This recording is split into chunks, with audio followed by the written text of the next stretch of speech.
ابْنَ مَرْيَمَ أَأَنتَ قُلْتَ لِلنَّاسِ اتَّخِذُونِي وَأُمِّيَ إِلَٰهَيْنِ مِن دُونِ اللَّهِ ۖ قَالَ سُبْحَانَكَ مَا يَكُونُ لِي أَنْ أَقُولَ مَا لَيْسَ لِي بِحَقٍّ ۚ إِن كُنتُ قُلْتُهُ فَقَدْ عَلِمْتَهُ ۚ تَعْلَمُ مَا فِي نَفْسِي وَلَا أَعْلَمُ مَا فِي نَفْسِكَ ۚ إِنَّكَ أَنتَ عَلَّامُ الْغُيُوبِ.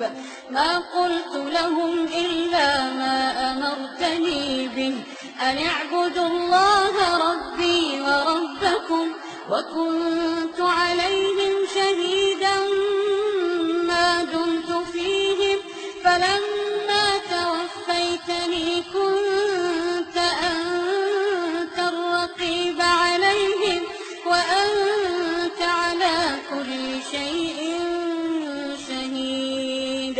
مَا قُلْتُ لَهُمْ إِلَّا مَا أَمَرْتَنِي بِهِ أَنِ اعْبُدُوا اللَّهَ رَبِّي وَرَبَّكُمْ ۚ وَكُنتُ عَلَيْهِمْ شَهِيدًا مَّا دُمْتُ فِيهِمْ ۖ فَلَمَّا تَوَفَّيْتَنِي كُنتَ أَنتَ الرَّقِيبَ عَلَيْهِمْ ۚ وَأَنتَ عَلَىٰ كُلِّ شَيْءٍ شَهِيدٌ.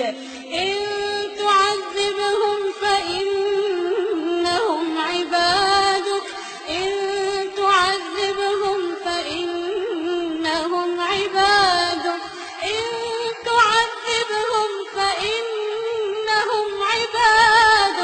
وَإِن تَغْفِرْ لَهُمْ فَإِنَّكَ أَنتَ الْعَزِيزُ الْحَكِيمُ. قَالَ اللَّهُ هَٰذَا يَوْمُ يَنفَعُ الصَّادِقِينَ صِدْقُهُمْ ۚ لَهُمْ جَنَّاتٌ تَجْرِي مِن تَحْتِهَا الْأَنْهَارُ خَالِدِينَ فِيهَا أَبَدًا ۚ رَّضِيَ اللَّهُ عَنْهُمْ وَرَضُوا عَنْهُ ۚ ذَٰلِكَ الْفَوْزُ الْعَظِيمُ.